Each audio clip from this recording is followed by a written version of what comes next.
Hello and welcome to a unique SmackDown preview today. Unique not only because it's me, Michael Hamflett, joined by our producer, Adam Nicholas. Hello. And nobody else. Part-timers, what can I say? Well, hang on. I mean, nobody else. This guy, I've been like increasingly suspicious of his true contributions to this podcast, Nicholas. Look at him, arrogant. Anyway, welcome to the SmackDown preview. Weird one today because, well, presumably it's going to be a weird show. We do have a lineup of things to cover. We're only 2 weeks out from SummerSlam. This is the penultimate SmackDown before the biggest party of the summer. But it doesn't quite feel right to start with SmackDown saluting and all the usual stuff that, like me, Wilborn, would typically subject you to of a Friday morning, Nicholas, because we have to start with presumably where SmackDown will start, and indeed maybe where SmackDown will land for the entire duration of the show. Yeah. For those that might not be aware, and if you're hearing this for the first time, Hulk Hogan passed away yesterday at the age of 71. Just really briefly on that, we'll be talking about obviously Hogan here, but then there will be a long-form conversation about the good, the bad, and the ugly of Hulk Hogan between myself and Andy Murray. That'll go out on the WhatCulture main channel, where we've also put out kind of all the news and everything we know up to this point about Hogan's passing. You know, coverage is going to run and run in the days, weeks, and months to come on, I think, inarguably the biggest icon in pro wrestling history, a cultural icon that transcended pro wrestling that has passed away, but certainly a complex one. And I guess that feels like a good place to start in our discussion here, Nicholas. We've seen WWE pay tribute to legends in different ways, and ones with checkered pasts have still received the video packages, the talking heads from the wrestlers that were inspired, and so on. Hogan is a level above all of them. And it's rare that we can say that without caveats and qualifiers. There is, I would say, only Vince McMahon's passing that would be bigger, and probably only Austin and The Rock's that is equal. This is kind of as big as it gets as far as a pro wrestler goes. What do you think? Well, first, I guess some like thoughts on Hogan, his passing, and then maybe how WWE might cover that tonight. It's always going to be a difficult one to talk about, isn't it? Because the parallels of two things can be true at the same time, which I'm sure a lot of people are dealing with today, of like, maybe the wrestling industry as it is today does not exist without Hulk Hogan, right? I think that's not unfair to say because of the impact he had. He was a cultural icon, not just in wrestling though, but like in Americana in general. He was pitched that way in the show. It became a thing that was mainstream afterwards, so it went even bigger. And I think a lot of today's like big gambles that people are willing to take on it are based on some of his groundwork, right? You can't argue with that stuff. That is fact. Yeah. There are also a bunch of other facts that are less pleasant about the man. I think I don't want to sit here and just say all the negative things about him because it feels in bad taste, but I'm sure plenty of people will and have. Yeah. And I think they are well categorized and well documented.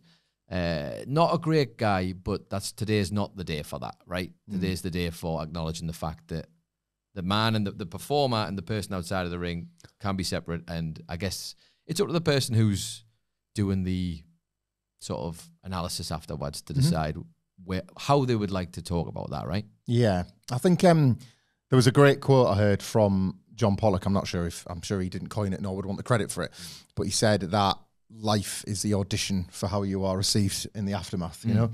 And that's where I think Hulk Hogan's legacy will sit. Ultimately, like ironically, the delineation that he once created in a courtroom about the differences between Terry Bollea and Hulk Hogan feel like the ones that will be used as parameters for discussion of him. There will be a lot of echoes today, I would imagine, and yesterday as well, of course. In his passing, WWE, and we are obviously talking kind of in the context of SmackDown here, don't really need to walk that tightrope, oddly enough. They could, but they are in kind of a unique situation where, should they wish, they could very much just run a video package tonight, you know, kind of however many they can slot in, or countless sort of interstitials throughout the show of the many, many moments that Hulk Hogan created on screen. Yeah. Because if they so choose, they can simply celebrate the character. I think the closest we got to an overlap between the Hulk Hogan, Terry Bollea worlds was actually this year, wasn't it? On the Netflix Raw special. His kind of in keeping with the discussions that happened today, that his very final appearance for WWE was one in which he was booed out the building on one of Raw's biggest ever nights. That says a lot, I think. Yeah, to the point where, like, in the aftermath, Hogan went on a kind of a bit of a PR blitz in which he like denied it through what he always would do, which was just like crazy lies. I was working as NWO Hollywood, brother, just like the exact same way he would often work through various sort of scandals and complications in his life. He's like, yeah, you didn't get it, and would just tell him I'd lie. In the past, in a sort of era that maybe wasn't as connected and wasn't as online, maybe you would get away with. And to be fair, I think only until quite recently, I seem to remember the first big time that it was, the crowd have actually finally turned, because for the longest time he could come back whenever he wanted pretty much, and still would get the pops, like, and people were still excited to see him. The nostalgia factor was massive, and you can't count that out when it comes to these things, no matter like how old you get from being a kid. You ain't gonna forget the ones you picked back then, and go bone deep. It means something. And if people have just been sort of ignorant to the outside life of Terry Bollea, then that's, you know, fair enough. Live the life I guess you want to live. But it felt like the first time I remember it really turning was probably like WrestleMania 35. We were there. We were there, yeah. And obviously that strange sort of juxtaposition where he comes out and immediately a lot of people go mad because it was unannounced as well. And that felt tactical, didn't it? Yeah. Yes, absolutely. Unannounced, but also real American.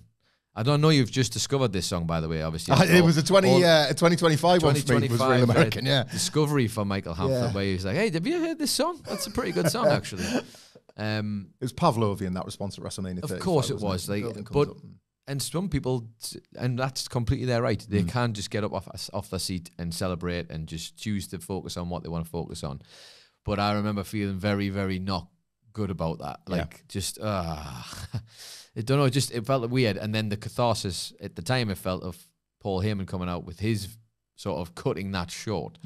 Was both WWE having the cake and eating it somehow, wasn't it? Well, he's like, Real American still plays. He's the one walking out. He storms out going, like, no. And it's like, how have you done this? That's, that's the most WWE thing ever, right? To just have both things and probably get away with Hogan being satisfied and then Heyman being satisfied and everybody else, right? Well, do you remember, and I would understand if you wouldn't, because it was obviously during difficult times. Do you remember how at WrestleMania 37 they dressed him up as a pirate, put him next to Titus O'Neil? I'm sorry, you thought I was going to forget that he was dressed as a pirate next to Titus O'Neil. Everybody sort of rallied round Florida with a kind of, well done, because the select pandemic-separated crowd in Raymond James Stadium, one of the, like, it felt like a stadium full of people booing, despite the fact that there was only one person in every other seat that were trapped in a rainstorm. Booing Pirate Hulk Hogan, placed next to kind of like company mascot babyface Titus O'Neil, and he still got booed. And that felt like a real, I remember that was a real turning point where I did not anticipate that wrestling fans would like make that choice in such broad number. Divisive felt like it was going to be the case forever. Certainly is in tribute to his passing, as is the case when people die. But right through from there, through to 2025, the vocal majority within the buildings seem to state their case louder than I would have ever thought. Yeah, I think so. And it's probably gets more, like I was saying before, it's probably more difficult to ignore the two sides of the coin. And as the less time he spends in a ring, obviously, the more time the other side of the coin spends out in the real world. And more people will see that, more people become aware.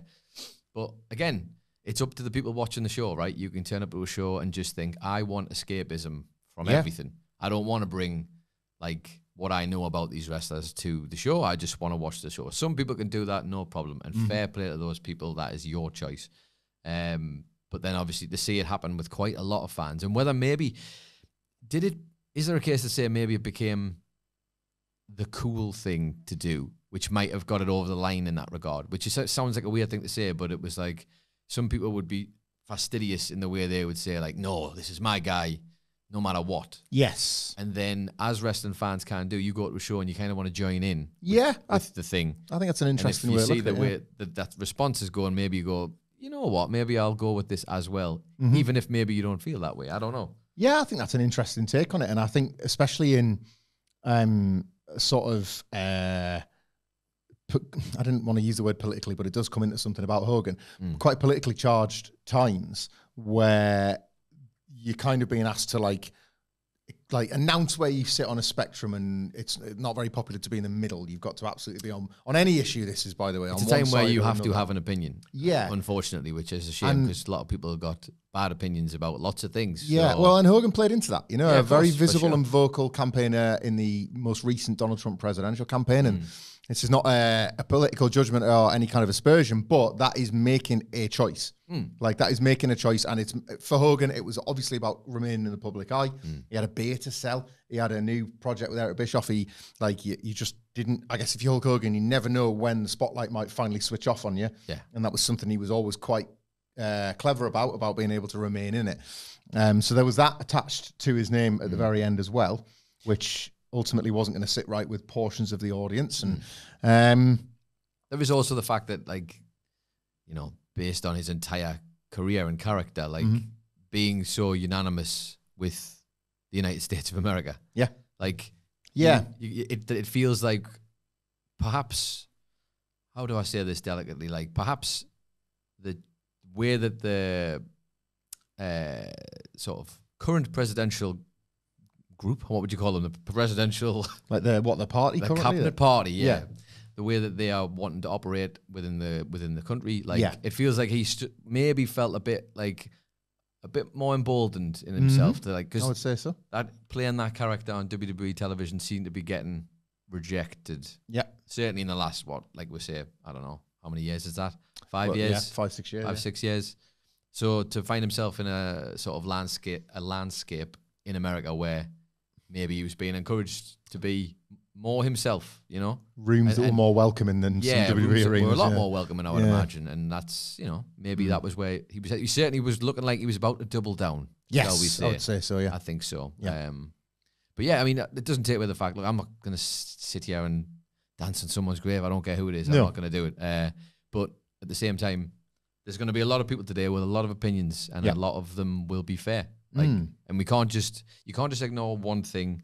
And well, you can, but some people aren't going to want to. You know, I think it's like I actually would say, you know, we're spitballing, we're editorializing and all that here. There is a phrase that I think has almost become, I don't know, I feel like it's been cannibalized a little bit. I remember the first time somebody said, you can separate the art from the artist. And we have lived through like generations of celebrities that have passed, because we are kind of in the era where we are now, where celebrities find themselves at an age, I think it was 2016, wasn't it? It was, oh my, I'm dying. But the reality is, no, this is the passage of time happening, and the first wave of people getting famous enough that the world would mourn them. And people, I think we're way through a statement as simplistic as separating the art from the artist. I think we're long beyond that. I think we're now in the stage where human beings live long lives, and you can choose, you have just the right, as anybody else, as I do, as you do, to decide where you sit with them at the end of their long life based on all the things they did. And everybody is entitled to that, whether it be the public-facing version, whether it be what you know about the private-facing version, and I think they sometimes get forgotten, what you don't know about the public and private-facing. Because you may think you have all the stories, but you also don't, both good and bad. If I sound like I'm getting splinters in my arse sitting on the fence, it's because I'm trying here. Well, yeah, I might know where I sit, but I don't necessarily think it makes anybody wrong if they sit somewhere else on someone like Terry Bollea / Hulk Hogan. Everybody's going to have different mileage on this. Yeah. Everybody's going to have different mileage on it. I remember you and I both watched, which might seem like a weird tangent, but it does fit. You and I both watched on Netflix, Pretend It's a City. The Martin Scorsese directed mini documentary series on Fran Lebowitz, famous New Yorker, as you will know her in many different mediums. And she, on there, I remember her saying, like, a lot of people will tell you that you can't separate the art from the artist. And she basically just, like, because she's quite, you know, blunt in how her way of speaking and her opinions, she just said, like, I can. Yeah. Like, you might not be able to, and that's okay, but I can. Yeah. Like, and everybody's going to have different mileage on that. Some people will feel more than comfortable just saying, no, I can't do that.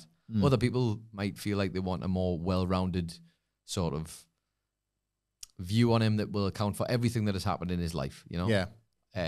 I think as a general rule, it doesn't fit. It's not a one-size-fits-all type thing. It's not, is it? No. No, but as a general rule, I'd like to think people are better than their worst mistake as a whole. However, that is not me getting my bandstand out for Terry Bollea. That is me just saying that's kind of a rule I'd like to hope was true in life. Whether or not it plays out, actually, I don't know. And obviously, the other question is, how many mistakes is one allowed to make before it's too many? I don't know. But yeah.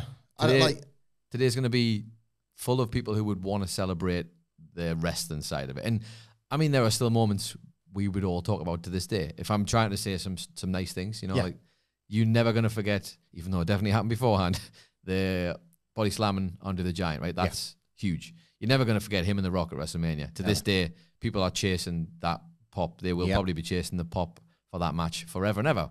We literally did best it match as ever. part of the best match ever. Like, there are going to be moments you can, if you can put it aside, or even sometimes if you can't, you can look at it objectively and say, no, that was this incredible thing. And it's going to be a lot of people are just going to flat out have some strong opinions on this today. Some people are just going to choose to maybe cherry pick from certain parts. Speaking of him strictly as a wrestler and moving away from like everything else, I suppose. And we might as well talk about it here. There's very little to talk about on the SmackDown, and only two of us in the studio to do it. It does feel weird for a SmackDown. I know. Yeah, this normal service will be resumed next Friday. Go home show at SummerSlam next Friday. And I promise you, we did not plan this. We did not. No, right? We will be doing later on today anything but wrestling, which will be at 2:00 this afternoon. Actually, this might go out afterwards. I don't know. No, hopefully beforehand. So at 2:00 this afternoon, myself and Mr. Hamflett will be doing anything but wrestling live stream. Where basically ask us any questions you want, not related to wrestling. And how weird is it? How that's worked out today. All days today. Some people might not want this blanket Hogan coverage. We thought we'd stick with that. I imagine you'll be quite burned out on Hulk Hogan content by the end of today, for sure. I'm curious to get your thoughts on this in a minute, but like, a couple of people have asked, and my relationship with Hulk Hogan is its own one, like everybody else's, I suppose. That's what happens with pop cultural icons. I've said before on a million podcasts, Hogan and Warrior are my gateway, but I was an Ultimate Warrior kid. Yeah. And then I was a Bret Hart fan. And both of those flew in the face of Hulk Hogan at that particular moment. I was also from the UK, so the real American of it all, the flag waving of it all, didn't work for me, brother, as it would do, frankly, as an adult. Like, I'd be way more inclined to salute the greatest country in the world as a 40-year-old man than I was a 5-year-old boy.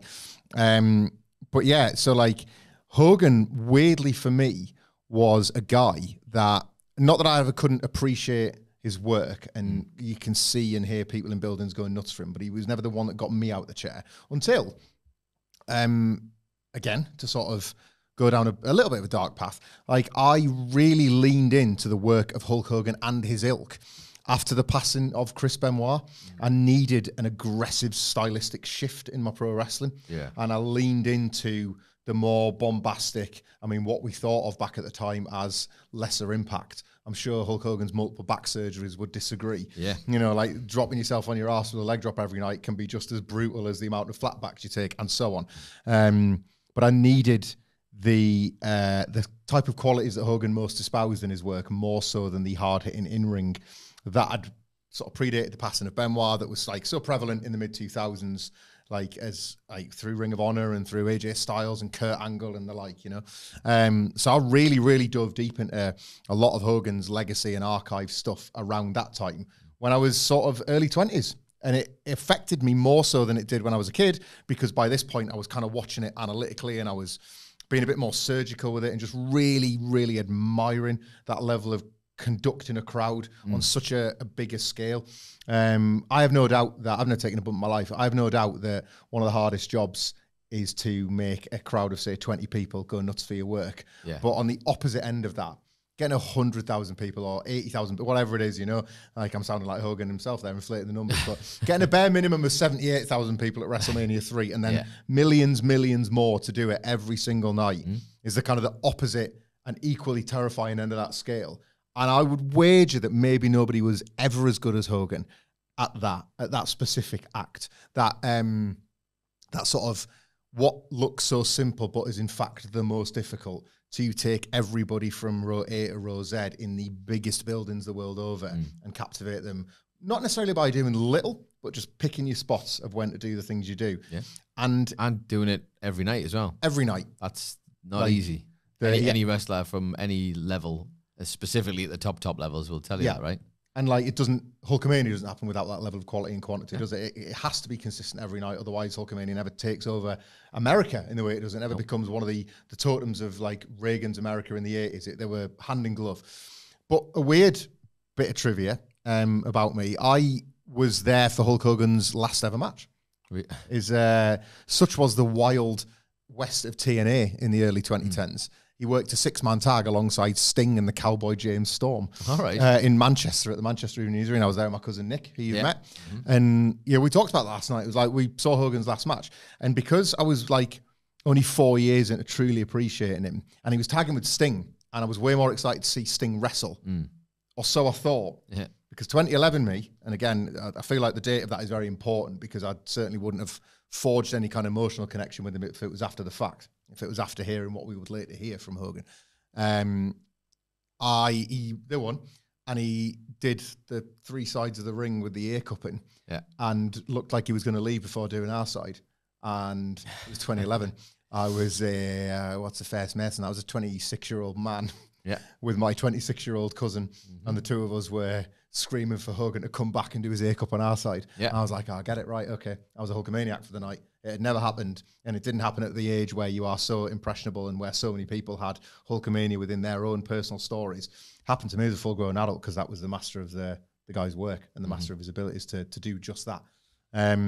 So yeah, while it's not something I had at the start of my kind of journey as a wrestling fan, and it's definitely not something over the last 10 years that I've felt any kind of close emotional connection to, there was a little sweet spot there where I actually got what Hulkamania was all about in a real way rather than just seeing it from a sort of emotional distance. I would imagine you wouldn't be alone there. I'd imagine there's loads of people. It's to call it the magic of pro wrestling probably wouldn't be unfair, right? Like, no, it doesn't. That doesn't certainly necessarily North American. Yeah, it doesn't just pertain to him. Style, there's many people who can pull that out of you in a wrestling show, even if you're sitting there with your arms folded, saying like, "Well, come on then, what you got? What else you got? You're not my guy." But that you can get caught up in it. Also, beer helps. That sure can does. also have a factor. But yeah, sometimes again, it's the thing. Some people are going there for escapism. So some people will be absolutely defending the man at the hilt, and that's completely your choice to do so. Do you have any sort of strong links to any of Hogan's work, particularly? Not really. Weird timeline for you and him, I suppose. Isn't it? To be honest,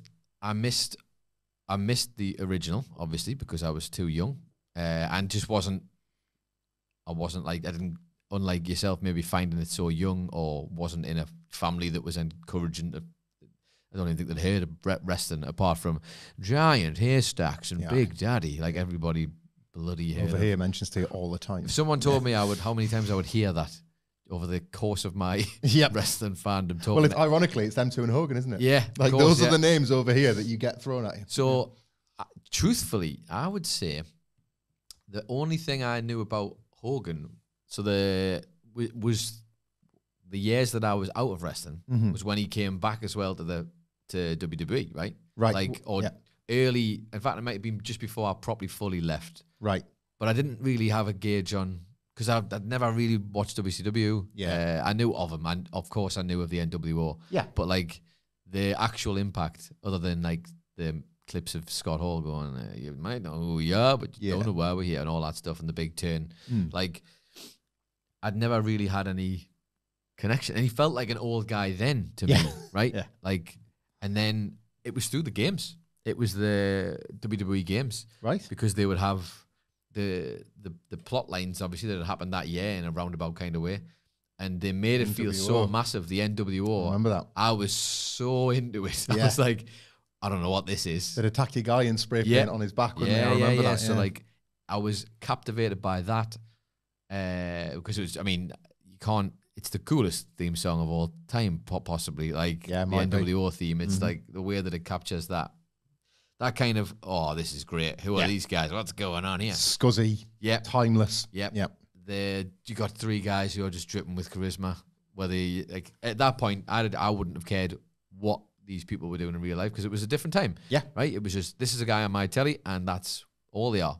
There isn't like reams and reams of Wikipedia pages to read. There wasn't like loads of Twitter feeds to go through. There wasn't Reddits. There wasn't nothing. It was just, Yes, you guys, like them or lump them based on just sorry to cut in. That's a great point that as well, because it's quite easy now to say, like you need to know your history. Yeah. It wasn't necessarily the easiest history to access, and a lot of it was controlled by the performers and the companies themselves back then. It was different, wasn't it? And it was word of mouth stuff. You had to know, were you going to know about Dave Meltzer and the rest of them? No. You'd have to find it. You'd have to go several layers below, unless you were a hyper fan, to find that world back then. You had to really go look, and you had to be, and I was just surface level always. And again, it was mostly the games that kept me in it in the years that I wouldn't watch regularly on telly.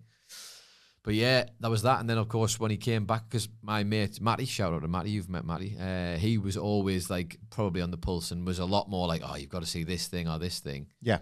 And like the Hogan coming out to like the Jimi Hendrix was like, well, I mean, you can't do that. That's cheating. You've already got everything else. And not only that, but then that was the first time I was like, oh yeah, people loved this guy back then. And this is like a halfway house between, Hogan then and Hogan now, trying to be a bit down with the kids as well as being your real American guy. And you cannot help but get drawn into like the sequence, the sequence, the Hulk Hogan sequence, stop the punches, take the punches, wiggle the finger. So good that CM Punk and Joe did the whole thing at Wembley, and it all in, despite the fact I'm sure they both have strong opinions about it. It was for heat as well. Do you know what I mean? It was Punk for heat. would do this, it was for knowing heat. that it was going to get heat. But it's still culturally relevant all them years later. Like I don't know. It was just watching it on the games felt massive. Then obviously you subsequently go back and watch the clips and watch the matches, and just the Rock and him match stands out as that. God, what is this? Like, how has anything ever been this electric ever? Like, there's that crazy energy in the air, isn't there? Yeah, it's the dream of all matches.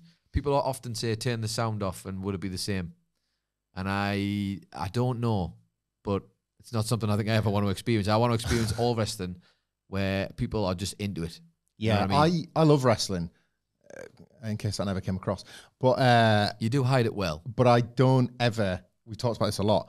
I don't believe in what match would you recommend to a non-fan? I kind of believe there is quite a clear line on you either get it or you don't. Yeah. And I love that match as a kind of, and we did cover that on Best Match Ever, and there are other matches on Best Match Ever that I wouldn't say this particular thing applies to, but I watch Rock and Hogan, and I am sad for the people that don't like wrestling, because I cannot fathom why you would not invite this thing into your life. Yeah. In that moment, in that singular moment, that is kind of the best thing there is. I just think, jokes on you, everybody else outside of our bubble for not realizing how this thing exists. Even if you don't have an interest in wrestling, it's listen to the noise these people are making for this thing. If you can't get on board with the magnitude of that is, again, fine. But also, I don't think I can understand that, because even if it's a sport that I don't like, or a music artist that I don't like, or my exact, you can see the reactions. You can't deny that. It's like, that is incredible. Like, these people are like they're absolutely connected. desperate. They are connected. They want this thing that whatever they're selling, they are buying, and that is like, it created such a cacophony, didn't it? Of like, oh my God. Every time I watch it back, I'm like, you know what? You're not even doing that much, but this doesn't matter, as you will and many times discuss, and I'm sure we've had plenty of conversations about it as well. Sometimes it doesn't matter necessarily what is going on in there in the ring. It's about that connecting with people and having the groundswell. Doesn't matter what you're doing, they are going to be like, they just want that guy to win, or they just want that guy to win, or gal, whichever way around it is. And it's like, you can't fake it, can you? No. You cannot fake it. It's why sometimes some of the old timers do lean on that natural braverness, but then there are very few Hogans, there are very few Rocks, there are very few Austins that allow for it to be simply that bigger scale thing with seemingly such a minimalist like offering in the ring. It's obviously not that, is it? It's a build up of everything else. We'll move on to SmackDown, albeit what was intended to go ahead, depending on how much we don't know yet how much WWE intend to dedicate to this. Hulk Hogan passed away. At this point, just to interject, at this point, it feels like a good time to say, for all the people who are sitting there thinking, Nicholas, why didn't you just sit where Mike's sitting? I understand that. I get it. But now we're about to have to do a bunch of notes where I can give you some timestamps in case you didn't want to listen to all that chat that we've just done for 30 minutes. So, I'm trying to do you a favor here, people. we do see in the comments when people decry the lack of timestamps, that is when Adam Nicholas is off doing and he does the Lord's work getting those timestamps in, as we are typically aware. And often, I don't really get this, often on the SmackDown preview, it's to like get past the wrestling stuff so we can get back to like the Crackers and the Gladiators and stuff like that. But here today, obviously, there'll be a line for Hulk Hogan. And speaking of the comment section, by the way, to the guy who called me worse than in the AEW Dynamite review and then said he's the worst, I hope he sees this. I saw that as well. I did see it, and I thank you for your support. And it was so troll like that. I welcome anybody that watches this one to go and troll him. AEW Dynamite, wherever you get your podcast. I'll read them all. I'll read them all. I'll read them all. Just be funny, be pat there. I sent that one to a WhatsApp group with a couple of my mates who like those, and they were wanting a funnier line. Yeah, so, I do think sometimes you're like, come on, is that all you got? It's like you've never seen The Gentleman, but there's a bit in there where Colin Farrell's like, there's a bunch of kids of like they're basically trying to attack him in this chip shop. and he's trying, but he's this hard, like, trainer guy who's like, he's going, come on, boys, come on, what you got? And he's like shooting off loads of lines to them, and they're like, I'm gonna knock you out, bruv. And he's like, come on, man. Let's work with something better here. I often feel like that when you see the very lazy comments. Come on, guys. Come on. Get your knives out. I was going to say, if you're going to attack us, we expect a bit of creativity. Yeah. So, I did say it, but you can't. I did say it, and I was disappointed. You can do better. Yeah. I'm not angry. I welcome it on next week's Dynamite coverage. Stay tuned. So switching gears to SmackDown. Yeah, more Hulk Hogan coverage coming across the main channel. And myself and Nicholas will be doing an Anything But Wrestling special edition of WhatCulture later on. If the Hogan stuff is a bit much and you want a complete detachment from that, join us live on YouTube. It'll be potentially already have happened by the time you're watching this, but you can go back and check that out as well.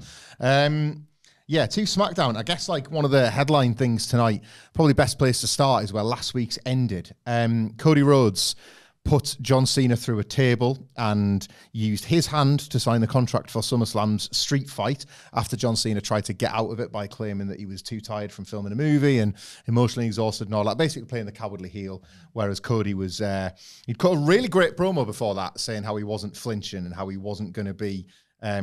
just like some of the other obstacles that he'd overcome within WWE, he wasn't going to use the defeat against John Cena at WrestleMania and the fact that he'd failed to pull the trigger with a belt as a reason to feel like he couldn't get it done at SummerSlam. He wants to reclaim the WWE title.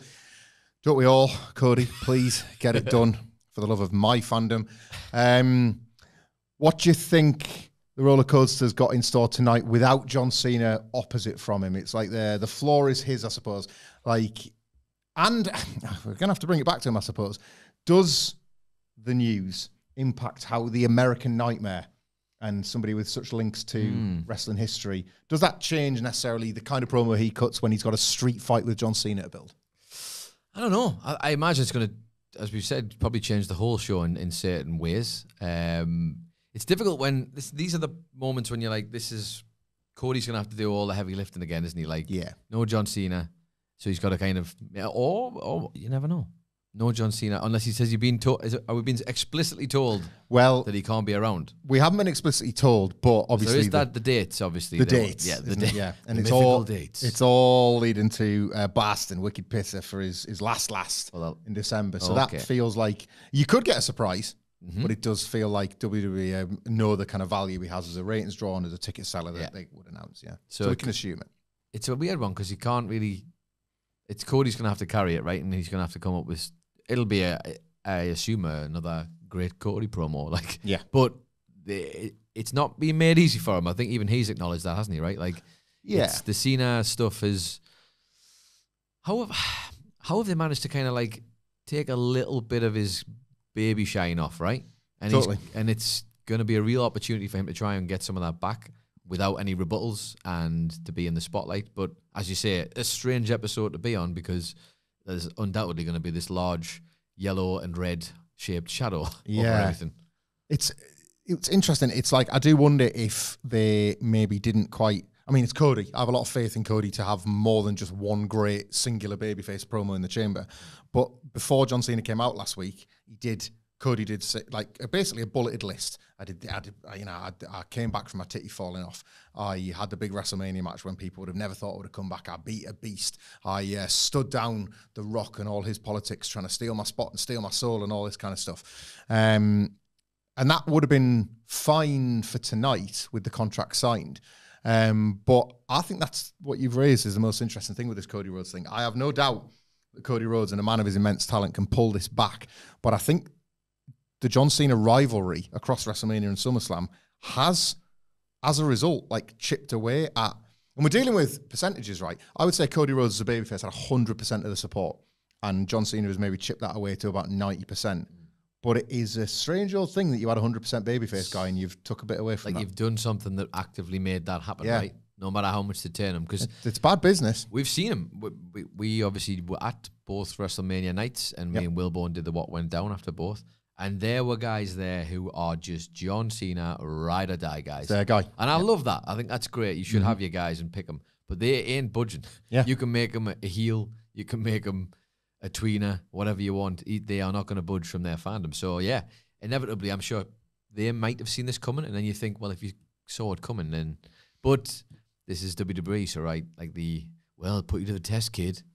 Can you out-baby the ultimate baby who's always been booed forever? I don't know. The notoriously untested Cody Rhodes. Yeah. We think it's about time you had a challenge to overcome, mate. There's going to be a point where him and Punk just sit down and go, man, these tests, man.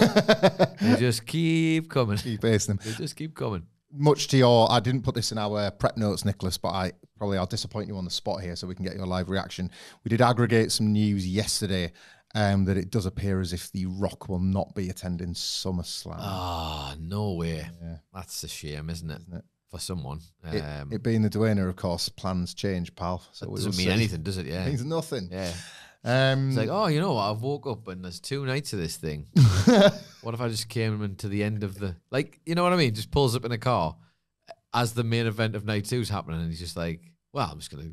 Just going to turn up and see what happens. He does pull up in a car, but because The Rock's 20 steps ahead, he turns up in like the middle of Punk and Gunther, and he decides to involve himself there, and he's just like, sorry, Punk. Yeah. Gunther, what's that even mean? And Gunther works for me now? Gunther's looking at him like, do I? Do I? I do? I got Gunther's soul, so what are you going to do about it, Punk? That's what's happening now.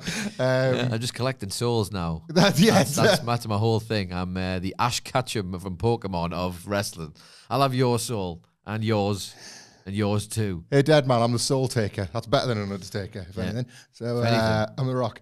Yeah. You keep a soul, you can't keep a body. Cody Rhodes building the match to SummerSlam tonight, ahead of the penultimate one, where I believe John Cena is advertised for next week's SmackDown. Which I don't know where it is, but like SummerSlam being in New Jersey, it could well be in Barclays or somewhere within the New York area. So I imagine it's going to be hot for that. Yeah.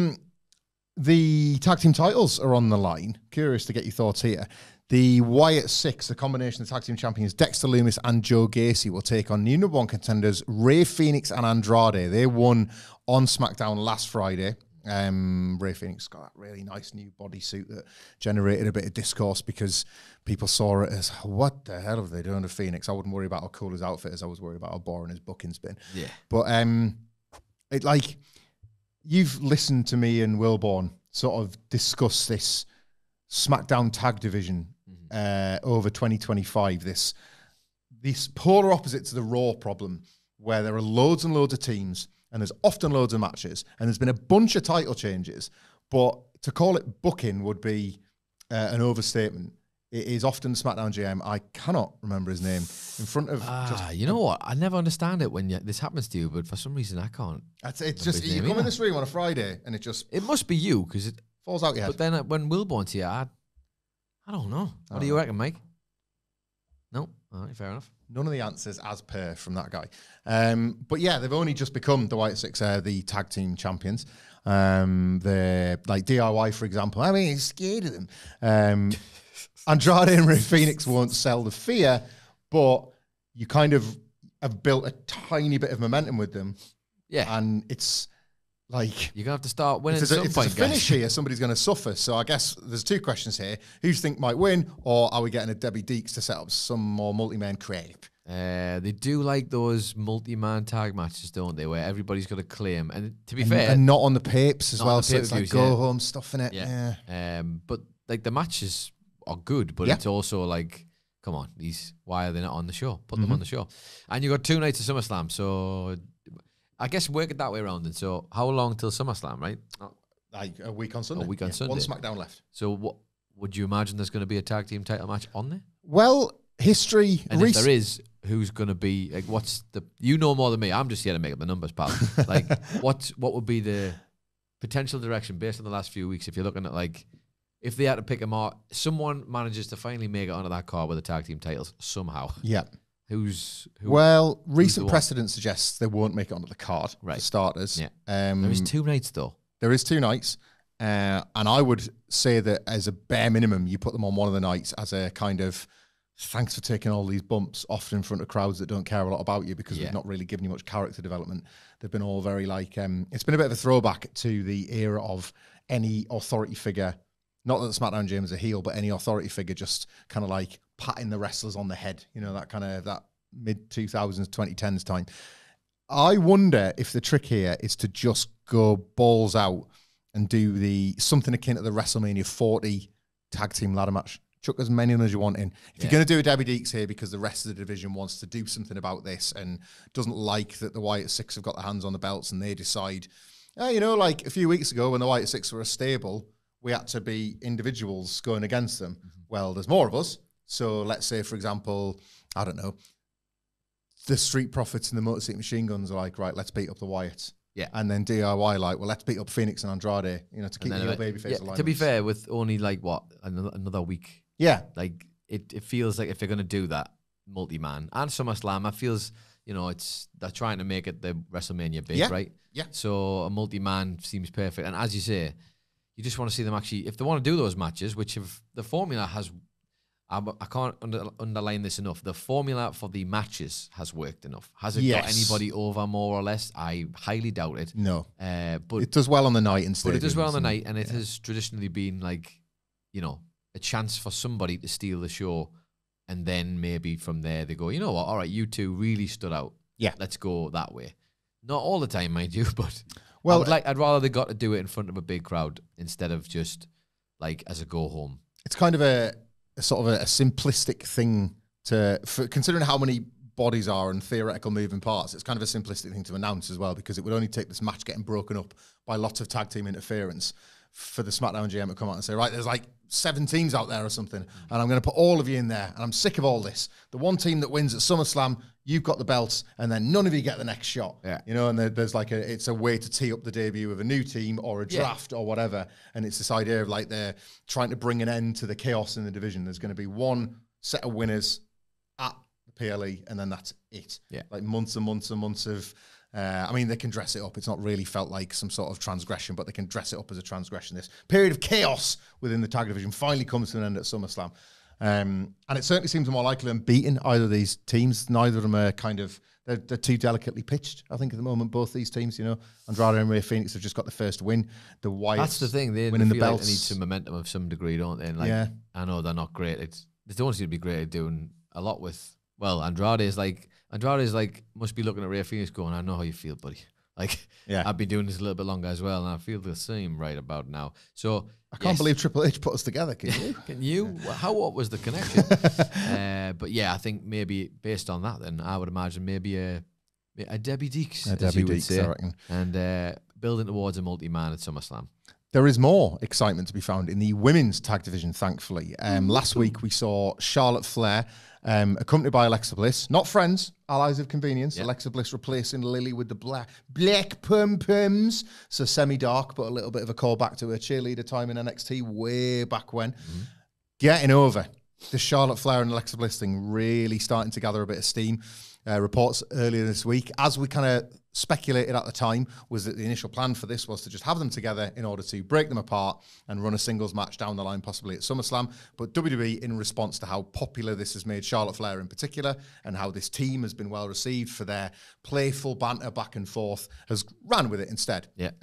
Charlotte announced last week that her and Alexa Bliss have got the tag title shot. She then proceeded to defeat Roxanne Perez with a bit of help from Raquel Rodriguez, because that's led to the other half of the team's fight tonight. It's Alexa Bliss versus Roxanne Perez, presumably with the giants on either team in the opposite corners. Yeah, indeed. Well, they've definitely used, there is the old formula, isn't there? People bloody love the odd couple, don't they? It sometimes really works. It really can sometimes work. Like it's there's no surprise to me that this is where, because clearly they have a friendship as well. Yeah. I mean, historically, whether that friendship will last by the end of this run, in real life, who knows? Yeah. Because it seems like there's a pass. there's history there for sure. But what I will say is this feels like the perfect and credit to Alexa Bliss, obviously, because to be fair, I think she's also been waiting for something to latch onto, and this is definitely feels like it. But I feel like she's pulling off the Sami Zayn and the Bloodline type thing. She's doing a bit of an impossible here, isn't she? I agree. She's pulling something round, isn't she? And with that will come like, okay, you've done that, and wherever this ends up, it's what we were talking about with on a future podcast that's to come, where you sit down with one Josh Brown of the Gaming Channel about like. I've totally lost my trail of thought there. Alexa Bliss' singles run and how, she used Sami Zayn as a comparison about how you kind of come out with something like this bigger. Oh, yeah. Being rewarded for like doing maybe what you call the dirty work, like the stuff that is almost the unseen stuff. Where getting Charlotte Flair over as a babyface is dirty work. Yeah. We talked about Seth Rollins, or you will hear in the future, we talked about Seth, and that kind of putting in the groundwork for like a couple of years, helping wherever you possibly can to do whatever the company needs, and then getting your rewards at the end of it. This feels like a big one for Alexa, because they are desperate to get Charlotte over as a babyface. Whether it would last without Alexa, I don't know, but this is certainly a good way to do it. Yeah, I cannot deny as well. I'll be the first one to get sucked in by an act that just gets over in the way that it has done. The noise and the kind of, you can see that them two are starting to like really vibe off each other because they're feeling it from the crowd as well. It's that symbiotic thing, isn't it? And comfort as well, right? Yeah, like comfortable with a friend there. It's so strange with Alexa and Charlotte specifically, for all that like they're kind of, you could argue that they are sort of pillars of the division at this point in the way that like a Bayley is, for example. The next generation did come through and are succeeding. Yeah. You know, Bianca Belair, Rhea Ripley, Stephanie Vaquero on the come up, Io Sky, a world champion. Like Naomi, somebody that did do that at the time with those, but has had to like get a second and third life really to like really make it count this time. You could argue that not always the destination isn't always the destination, right? Exactly. Exactly. Another destination? Like you could argue even Becky Lynch by yet again deciding to play heel and take the Intercontinental title rather than going for a world title is almost trying to sort of circumvent that logjam at the top by carving out, she's so smart, Becky Lynch, carving out her own space where she can be just as, if not more valuable. And then also put 3 or 4 other women in a slot where you're like, okay, you don't have to be it for that title. You can come down here and we can have, and it can feel maybe, God forbid, we have more than one women's match. Oh, nice, isn't it? Yeah. Nice. But Charlotte and Alexa, of that initial kind of class of 2015, 2016, had all the credit in the bank and got the reactions. Babyface for Alexa, heel for Charlotte. But we're starting to feel like odd ones out a bit, you know, and it's like you could see it with the Tiffany Stratton pairing with Charlotte Flair. There was an obvious reason to book it, and then obviously what went down between the two of them in the promo battles. But even at WrestleMania, it didn't really feel, they just weren't able to capture the anger and the sentiment of the promos in the match itself. And then when Tiffany Stratton won, there was this sense of, right, well, like, where does Charlotte Flair go now? And you could have asked that from Alexa Bliss from the comeback and the kind of the stuttered start. It turned out together was where they were going to go. And it is, I'm not necessarily welcoming the split just yet because this is so fresh that you run with this, I think. Yeah, I mean, it's one of two ways, isn't it? They're either going to bring some light to the women's tag team titles and put a hellish match on at SummerSlam, or then they might well do it. They just can't resist.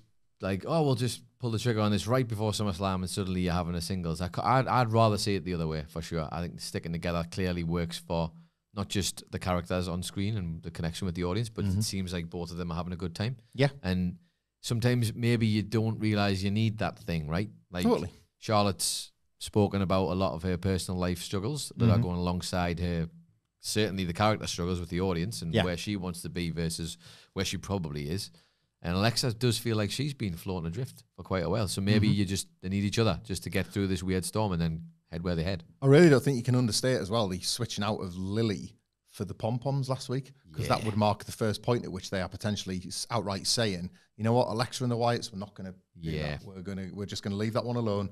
And like, the pom-poms were part of a little thing, but that felt pointed. The thing that she has in her hand is not this thing that tethers her to an entirely different act. Indeed. It did feel like... and she was lighting up with it as well. Yeah, I don't mean this in a negative way, but it does mean like a visible baggage there, right? That's like... A little bit, yeah. And that probably personal and you know, professional and personal, like that's a lot going on there.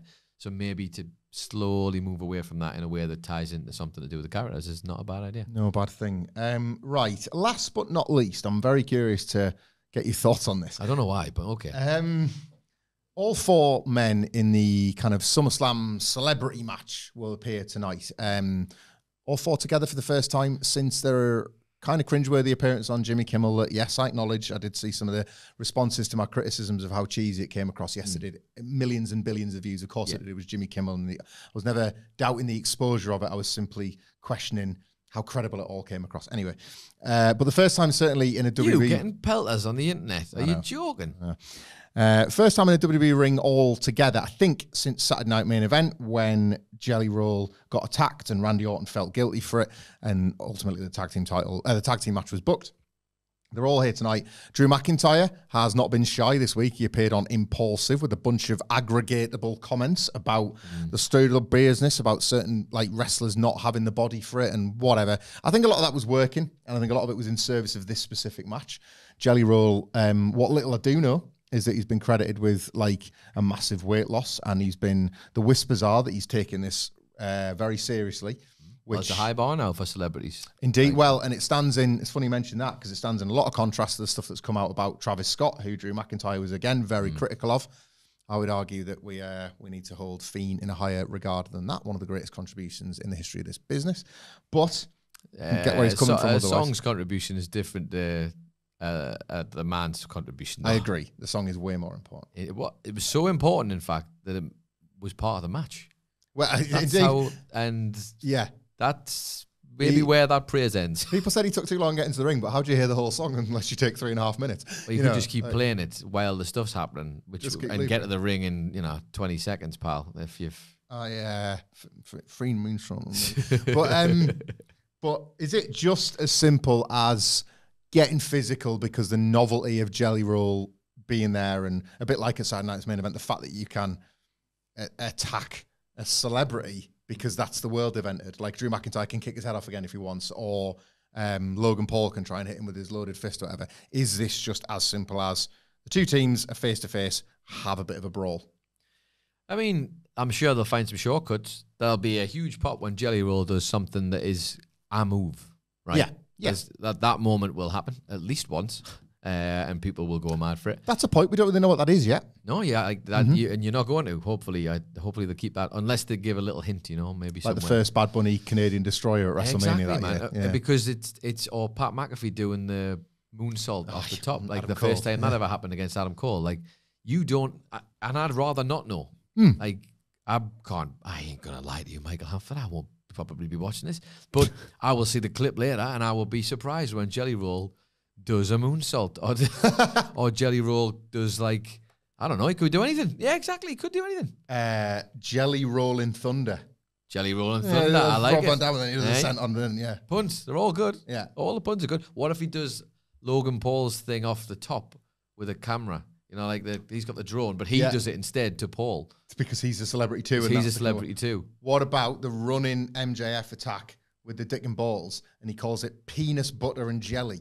Yep, that's also good. Is that anything? I mean, probably, yeah, why not? Yeah, hey, look, I'm supposed to be Wilborn today, so yeah, that's amazing. There you go. Great stuff. Tick, tick, tick, and all that. We've completed this. Brilliant. You've fallen into my trap. I always do. When there isn't much to talk about one of these segments, we get a little bit silly. And that's what just happened. You see how easy it is? I mean, yeah, I do. This is why Sidgwick, like, dare not come in and cover SmackDown because he realizes how quickly he would get sucked into it more. That's what SmackDown does to people. The skill that you have more than anything is to bring people down to your level. Thanks. You drag us down to your level, and then you beat us with experience because you live there. You merely adopted the bad track for life. I was born in it. Hey, we all need to have a good time sometimes. This is it, right? the sludge can often be the escapist entertainment that we all need, especially on a day if you particularly need your escapist entertainment. You might find some of it tonight on SmackDown. Before you do that, yes, I know you're getting this. Go on. We're at 55 minutes, yeah, right? Okay. I will permit you 5 minutes. Oh God, it's a long time. Well, you don't have to be 5 minutes. I'm just giving you 5 minutes of time to talk about something that isn't. This is SmackDown. Give the people what they want. Normally, you would have gone off on a tangent. You can do some tangents. You got 5 minutes. Tangent. We never do tangents on the SmackDown coverage. Yeah, I know. It's a new concept that I'm trying to bring in. Do you know what? I'm going to bring you in on a tangent. I'm sure you've got one. Because your whole life's tangents. I've got we've entered tangent. We have entered Wacky Summer. Yeah. I will be in for the next week or so before going on holiday to Thailand this year. Got some family out there. Very, very scared of how my kids are going to manage on those flights. But I'll be happy when I'm there, no doubt. How long are you there for? 2 weeks and a bit. Wow. It's a big old, we've never taken the kids abroad, never done a big old abroad holiday before with them. It's all very exciting. Had to save up and all that kind of thing. Got some family. It's going to be really, really cool. But the reason I bring that up is because obviously the last bit of coverage I guess I'll get to do is the run up to SummerSlam. Okay. And then by the time I get back, you know how fast wrestling moves. It's all going to be. It'll all be over. Gone and out of the way and that kind of thing. And I was thinking about this the other day. Like CM Punk could be world champion, and try this on for size. I am going to try. Nope. And switch off the wrestling when I am on holiday, and it would be an all-timer Sod's Law moment if the last thing I see before getting on a plane is the Punker lifting the gold. And then it's like, as I said, my wife and family, no more wrestling for me. No more wrestling for me for 2 weeks. Oh, my God. Yeah. I'm starting to root for Gunther / the Seth Rollins cash in on these terms. Yeah, because there's no way on earth, there isn't a force strong enough on earth if the last thing you see is Punk lifting the belt, where you won't tune into Monday Night Raw to see what he has to say. It's just not. Literally, someone could put you in jail, and you would find a way out of that jail cell somehow to watch that promo. I have no doubt about it. It's like checking the scores, but worse. Yeah. So I need to keep checking back to this. Yeah. It's like Raw just happened. There's not. What would the time difference be then? Good question. Let's have a look. I should know this because my Benno and Hamflett co-host, Benno, is currently in that part of the world. We've done all sorts of middle of the night recordings to that post-sod. So Thailand's time difference to the UK is that they are 6 hours ahead of us. So I could, So that would 6 hours ahead. That's what it says, yeah. Of us. Of United Kingdom. Right, let me try and work backwards from that then. So we are typically... time difference to the USA. Oh, hang on then. So it's about 12 hour. Thailand is 11 hours ahead of Washington, D.C., according to my God. So that means effectively if you're in Thailand, it's airing at American airtime. I can't. I'm not good at math, but I'll take your word for it. I'm not switching off. It's not happening. So it'd be like, say for example, if it's Raw's on at 8 at night, it'd be on in Thailand at 8 in the morning. For example, I can get up and watch Raw first thing. So in Thailand, that's right, isn't it? If you've got an 11-hour gap between something. USA, yeah, of course, it's 12 hours, mate. Yeah. Just about. USA 8 p.m. time in Thailand. There you go. 7 in the morning in Thailand. I'll just watch it for a quick little look won't hurt anyone, will it? There you go. Okay, quick little blast, won't it? In the spirit, and then you can watch Raw. There's a very big, expensive holiday coming up. I'm doing absolutely nothing this weekend, and the kids can lump it because this is some holiday and the system doesn't work. And Mum and Dad have only got so much money. But what are you doing with your weekend, Nicholas? What am I doing with my far weekend? More exciting than mine. I wasn't planning on that. Welcome to the podcast, mate. Okay, great. That's where it all comes. I tell you what, what I'm planning to do. It's my mum's birthday tomorrow. Happy birthday, Mama Nicholas. Happy birthday, Mama Nicholas, for tomorrow. I will definitely be seeing her. We'll be going for a meal tomorrow night, I would imagine. But then I've got a friend who's playing a DJ set somewhere, and I'm going to try and go to that afterwards. But I'll be honest, I could do with a rest, so I might only be popping my head in for a little bit to say hello, and then be seen, and then be gone. Yes. Which is, he's working, right? That's a busy exactly. Night I'm just looking after his whatever. Yeah, whatever the end of that sentence is.